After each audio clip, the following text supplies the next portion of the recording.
कहानी शुरू होती है एक छोटे शांत कस्बे से, जहां रघु नाम का एक आदमी अकेला रहता था।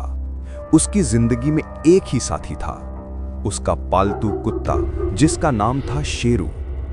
शेरू जितना वफादार था उतना ही संवेदनशील भी। वो हर छोटी सी हलचल, हर आवाज और हर परछाई पर तुरंत भौंक देता, कई बार बेवजह भी। रघु पहले इसे नजरअंदाज कर देता था, लेकिन धीरे धीरे ये आदत उसके लिए सिरदर्द बन गई। शेरू किसी भी अनजान व्यक्ति को देखकर अचानक जोर से भौंक पड़ता, चाहे डाकिया आए, दूध वाला आए, कोई राहगीर गुजरे। शेरू का भौंकना बंद ही नहीं होता था। रघु पहले प्यार से समझाता, फिर गुस्सा होता, और एक दिन आखिरकार उसका सब्र टूट गया। उसने बाजार से एक मोटा भारी लकड़ी का डंडा खरीदा। वो घर आया और जैसे ही शेरू ने दरवाजे पर किसी परछाई को देखकर भौंकना शुरू किया, रघु ने गुस्से में आकर पूरा जोर लगाकर डंडा उसके सर पर मार दिया। शेरू चीख भी नहीं पाया, उसकी आंखें फैल गईं और वो तुरंत चुप हो गया। उसके अंदर का डर उसकी आंखों में साफ दिखने लगा।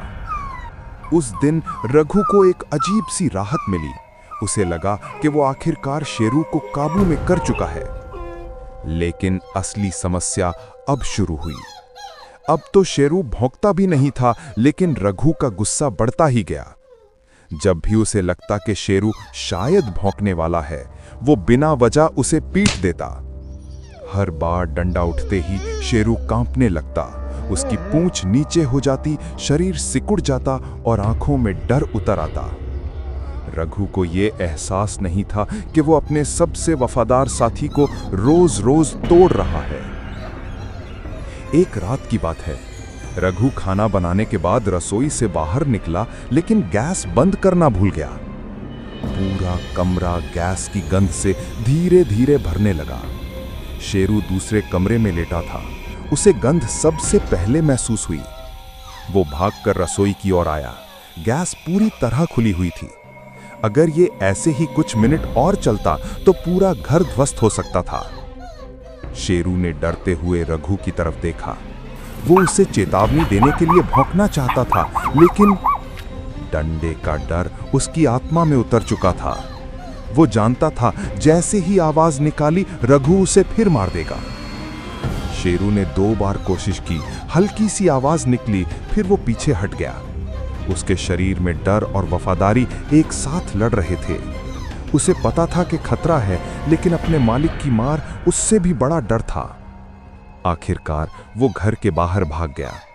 वो दरवाजे पर खड़ा होकर अंदर झांकता रहा, कांपता रहा, लेकिन भौंका नहीं। कुछ ही मिनटों में तेज धमाका हुआ। पूरी रात बिजली की तरह चमकी और रघु का घर पल भर में आग की लपटों में बदल गया। रघु उसी घर में जलकर मर गया। लेकिन कहानी यहां खत्म नहीं होती। पड़ोसी इकट्ठा हुए, फायर ब्रिगेड आई और घंटों बाद आग बुझाई जा सकी। लोगों को राख के बीच रघु का शरीर मिला। अगर आपको हमारा वीडियो पसंद आया हो तो कृपया लाइक करें, सब्सक्राइब करें और कमेंट करके बताएं कि आपको वीडियो कैसा लगा।